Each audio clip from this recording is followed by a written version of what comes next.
this video lecture number 2. Now, yesterday we talked about the thermodynamic phase. We discussed that rocks are composed of minerals, sometimes monomineralic, but mostly and almost always multimineralic. And each of these minerals have distinctive physical properties. They have well-defined boundaries by which you can separate a particular mineral from another mineral. And that these minerals have defined compositions. Say if you have garnet, or if you have biotite, or if you have quartz, or if you have feldspar, their compositions are not unique. Each of their compositions are not unique, but their compositions vary over a definitive values. So this is what is a thermodynamic phase, and so all minerals are composed of these phases. The next point that we discussed that there are two kinds of phases. One phase is which is called pure phase, or in thermodynamic context it's called a condensed phase. A condensed phase, that means a pure phase. So in the write-ups that I've sent you, part 1 is the thermodynamics of pure phases. Part 2 you will see, and which I will also do in more details, much more details, is about solid solution phases. So we have two types of phases: monomineralic phase, one component phase, and multiple component phase. And these components, the phase varies over some span of range, of compositional range, and these endpoints are called end members. And so if you sort of mix them up in a homogeneous solid solution, these end members, there could be 1, 2, 3, 4, 5, 6, 10, there could be many, and these are defined as the end member phase components. End member phase components. And these end member phase components, when you mix them up, you can describe the chemical variability of the phase. So much so good. But there is another phase, and this I will discuss much later, which you don't see, which you can feel it's there, but you never see it. So when you look at a microscope, you really don't see that. What is it? Say, for example, your mineral is biotite. Now, if you analyze a biotite, 3.5 to 4% of it, 3.5 to 4% of it is composed of H2O, fluorine, chlorine, and so on. But you don't see it anywhere in your thin section or the rock that you're examining. Similarly, if you take calcium carbonate, for example, it contains a large amount of CO2, CaO plus CO2. It's a large amount of CO2, approximately 44% of CO2. So if you take a hornblende, and you will see if you analyze a hornblende that you will get about close to 2-8% of H2O. Close to 2-8% H2O. But if you take a chloride, for example, which is also a hydrous phase, maybe about 11.58% of it is H2O, fluorine or chlorine. So it's obvious that when the minerals formed, there was a fluid phase, but you don't see it now. So fluids are also treated as a phase. Yes, but it is a little more complicated than dealing with a non-fluid mineral phase. So we will do this fluid part of it significantly later. But for the moment, we will talk a little bit about phase components. So yesterday I talked to you about MgSiO3. So you can have more complications in your minerals. Say for example, let's take the case of garnet, for example, a mineral that you have heard about it. And a typical formula for garnet is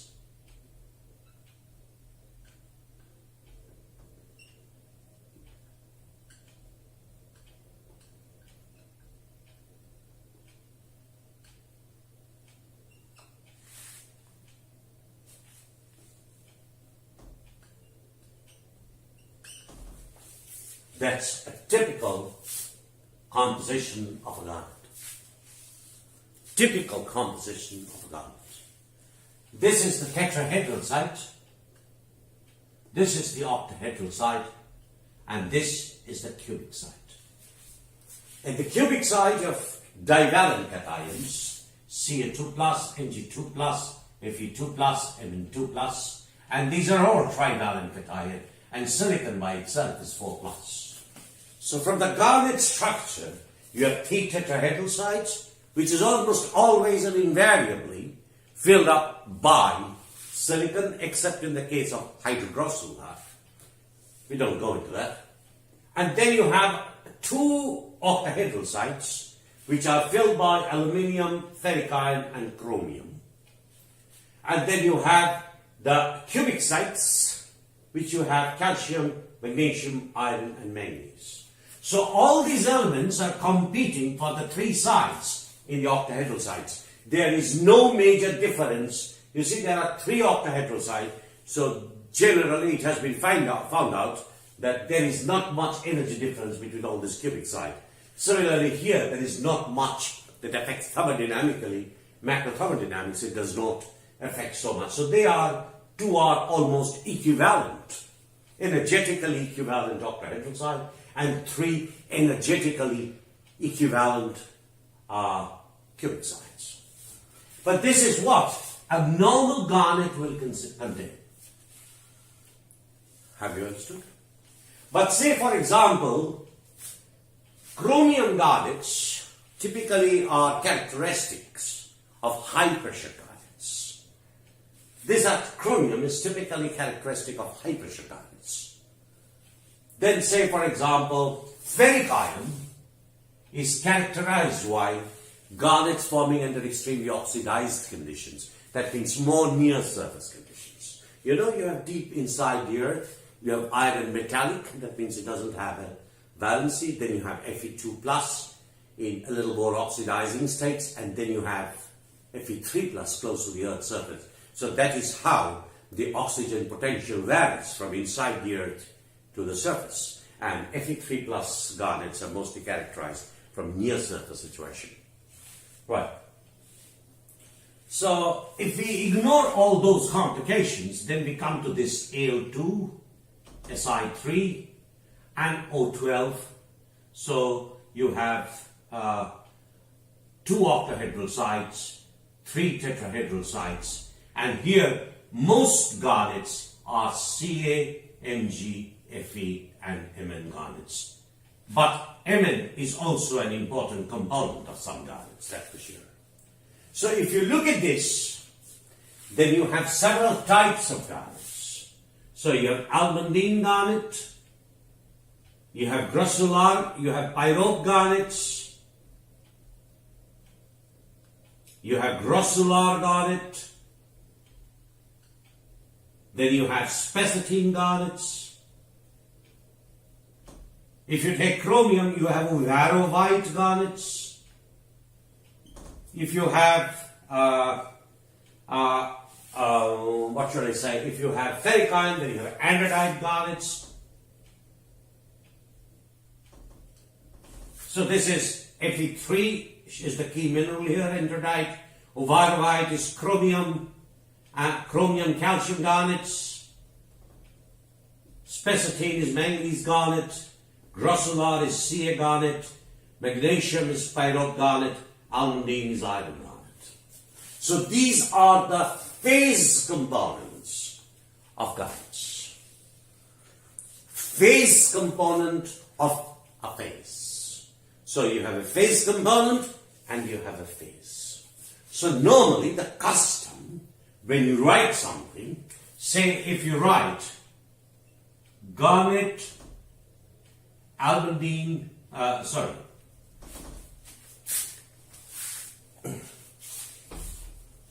So there is a way to write it, and this is internationally acclaimed. So you have X Fe garnet or X almandine garnet. Remember, the one in the lower case, as a subscript is the phase component. The phase component occurs as a subscript. And this is the phase. It's a superscript. This is convention. So if you take all phases and if you write the mole fraction of iron in garnet, that means the mole fraction in iron in garnet, or you could write mole fraction of almandine in garnet. Now look at this. This is written in lowercase. A is in lowercase, small a. Here, G, superscript, phase, capital letters. So this is the convention. Either you write down the formula or you write down the component name beginning with in the subscript in the lowercase, and the uppercase is always written with a capital. In this case, G. So what do you write for a pure phase? So X SiO2 in quarts. That's it. In this is equal to 1. Why? Because there is nothing except quartz. So here I write SiO2 up phase, I indicate the phase with a capital, is equal to 1. Or you can write this way. Another more complicated way is to write Fe3Al2Si3O12 in garnet. Now this takes a bit long. So what you do is you signify this as almandine, but you have to define what is your formula for almandine before. Have you understood? So you have to define before writing this that this is almandine. This is my formula for almandine. So this is an important step that we need to know. Phase and phase components, and there is something else with it. I will derive a small equation here, and it will give you a little bit of better insight into what I am talking about. Now, in typically GI phi, have you understood? Or G phi is equal to G as a function of pressure, temperature, N1, N2 dot Ni. This is what free energy is a function of pressure, temperature, and N is called the number of moles. Number of moles. So, of a component 1, a component 2, to component I. So, I is equal to 1 to N. I is equal to 1 to N. And this N is the number of moles. So, like Xn1 is equal to N1 divided by sigma Ni 1 to N. Have you understood? So this is number of moles and this is mole fraction. What is mole fraction? Xn1 is equal to N1 by sigma Ni. Xn2 is N2 divided by sigma Ai, and so on and so forth. So this is how G is a function of pressure, temperature, and mole fractions, and the number of moles. If you remember now, if we go back and ask ourselves, we wrote yesterday G0, GPT is equal to G0 PT plus RT ln activity. This is what I wrote yesterday, if you remember from the last class. Actually, I remember first I write G is equal to G0 plus RT ln 1, and then I changed to GPT is equal to G0 PT plus RT ln 1 to tell you that this is at a particular pressure temperature condition. But a more accurate one would be G I P T phi is equal to G I 0 P T phi plus R T ln activity phi. This is the correct way. What have I done? From here to here, I have done is added I as a superscript. I as a subscript. That means I have talking about a phase component. Have you understood? And phi, what is this? A phase. Similarly, GI 0PT, phi is the phase. So, just to give you an idea, G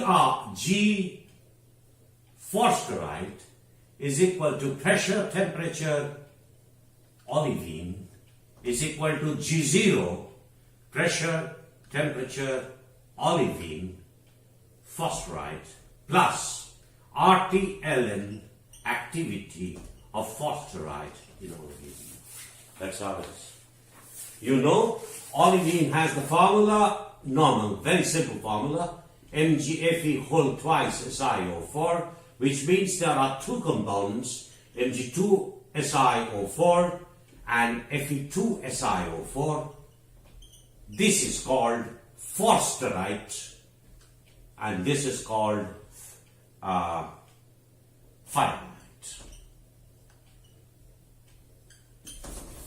So, when I write this, I mean I'm talking about the forsterite component of the system. Free energy of the forsterite component of the system. Have you understood?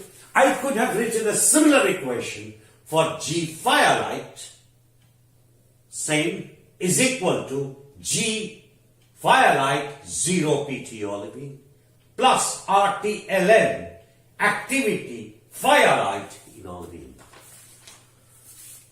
I could have written both. Have you understood? But I chose to write this expression just to give you an idea of what you should write. Here, when I write, I do not know what phase, what component, what nonsense.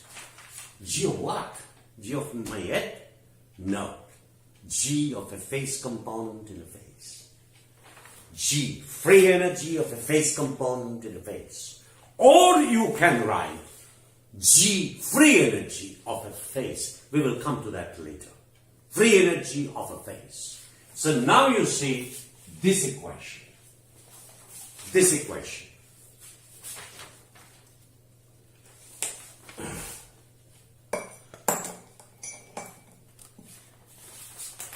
If I take activity equal to 1, then we are talking of a pure phase. Either forsterite or firelite, not olivine. We are talking of an olivine, but the olivine is either pure forsterite or it's a pure firelite. Right? We are talking about it. So, if you take this out, then the compositional term goes out. All compositional term goes out. So what you have is only this free energy as a function of pressure and temperature, but not of the compositions. But when I write it this way, it means I'm talking of a component in a solid solution. Have you understood? That is the most important thing. You have to specify in free energy whether you are talking of the free energy of the system, free energy of the mineral, or what are you talking? Or free energy of a phase compound. What? See, you see, thermodynamics is a very precise subject. It does not allow, once you know a little bit of thermodynamics, when you get into this thermodynamics, you don't have to mug up anything. It is very logical. There is nothing to mug up in thermodynamics. There is nothing to mug up in metamorphic petrology. There is nothing to mug up in English petrology. There is nothing to mug up in geochemistry. There is nothing to mug up in mineralogy. You've got to understand it, and that's it. Okay.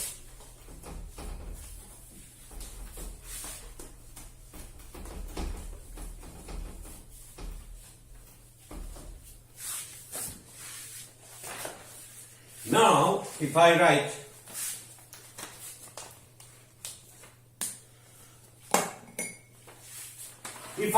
the derivative, I am ignoring this phi, etc. It makes it a little complicated for you to see. So, just to make it simple, we are talking of free energy of a phase. Free energy of a phase. At a particular pressure temperature and as a function of number of moles of the phase components, which is I is equal to 1, 2, 3, 4 to n, right? So, we are talking of the free energy of a phase in terms of its phase components. Now, if I find the derivative of this reaction, of this equation, then we can write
this is how it goes. As a derivative of this is essentially you have the several partial derivatives. So essentially, if you take this expression here is given by minus S, which is called the entropy of the system. And this one here is called the volume of the system. And this one here, I will write it a little bit more clearly. Delta G by del Ni, this is called mu I. Where mu free energy is called it's a free energy, and divided by N, this is molar free energy, and that is what is called chemical potential. So, chemical potential is equal to G by N or is equal to mu, or dG by dNi is equal to mu I. Remember this. Gi by Ni, even if you make it even simpler,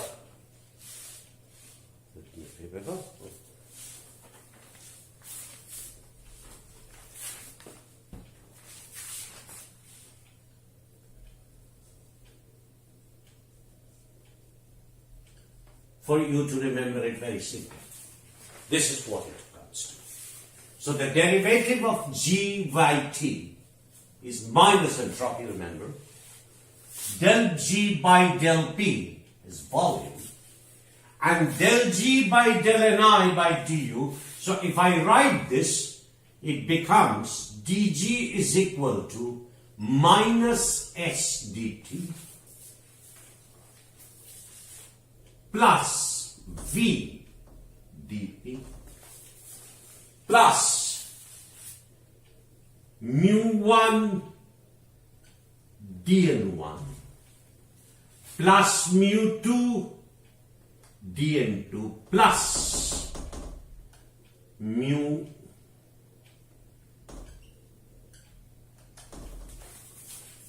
this is how it goes. So essentially what we can write is dg is equal to minus sdt plus vdp plus sigma mu I dni. I is equal to 1 to n. This is how I can write G. Minus sdt plus vdp plus sigma mu I dni, where I is equal to 1 to n. This is how it is. But I'm erasing this now.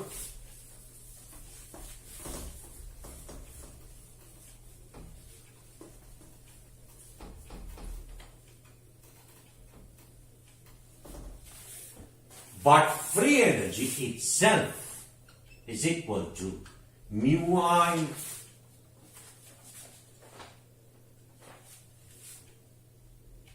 Ni. This is G. So if I now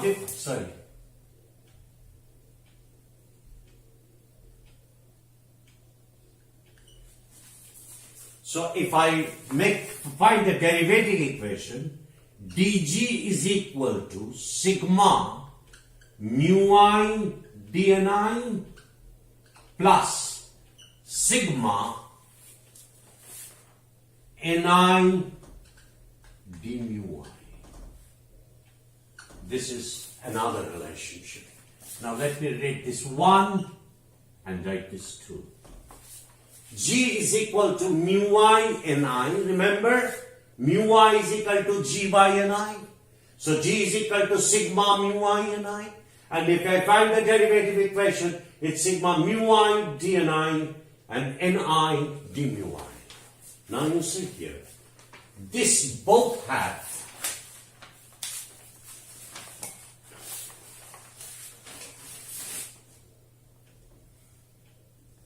same.